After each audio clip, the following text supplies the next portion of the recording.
Hey everyone. I've decided to turn my channel into a RC channel. Specifically, I figured I'd go ahead and do my first RC video since I'm rebuilding diffs on this A scale.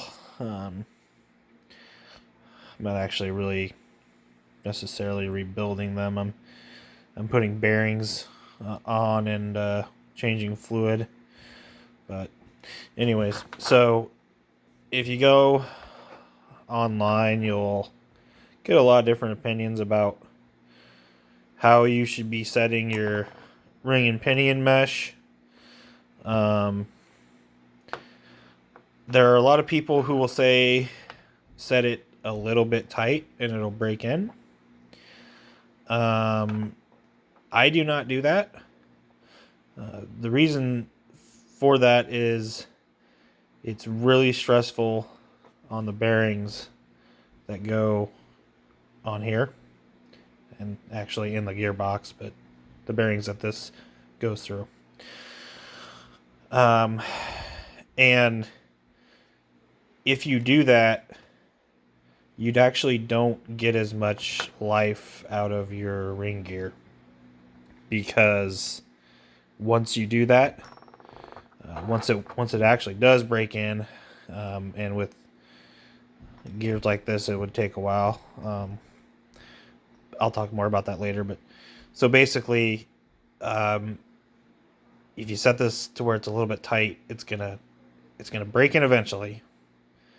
But then after that, you're not going to be able to move the ring gear a whole lot closer to the pinion, because usually when you set them like that, you usually end up shimming the gear side at least once. So if you end up having to go closer, you only got like one more shim that you can put in usually. The way I do it is I shim it to where it's just has a teeny tiny bit of play in it, just a little tiny bit, less than any kind of clutch bell to pinion in a nitro car, less than any kind of pinion to spur in an electric car. So just, as little as you possibly can get all the way around. And then what I do is, once it wears in a little bit, once it gets to the point where that little tiny bit of play that I had initially starts to become a little bit bigger, then I go ahead and I add a shim to the gear side. Okay, you get that. You'll get more life out of your ring gear doing it that way. And then, if that gets too loose, then I can add another shim. So, going back to what I said earlier,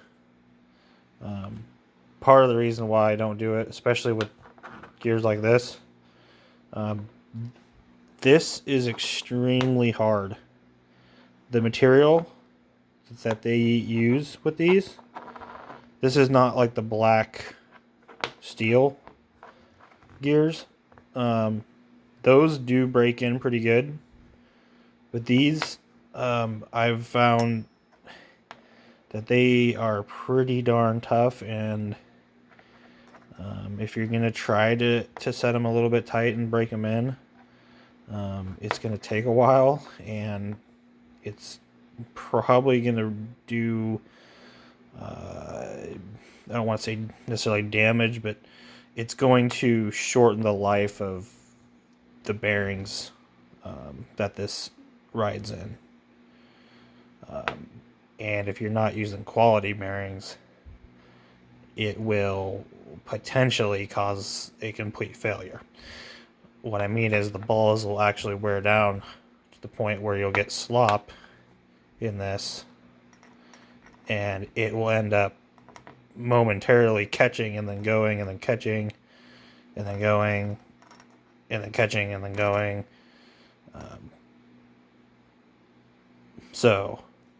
And that's really bad. anyways, that's just how I do it. You'll get a lot of different opinions on this, but personally, I don't want to take the chance of ruining bearings and having problems and stuff like that. And a lot of people are, I don't want to say a lot of people, some people are worried that if they don't set this tight enough that they'll strip, that these gears will actually, this will actually skip. But that's not really going to happen, especially with, like I said, with the hard material that like this.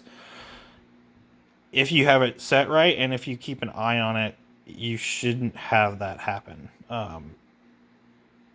So, anyways, there'll be more to come on this channel. There's probably going to be some boat stuff, and all kinds of exciting stuff. So, anyways, have a good day.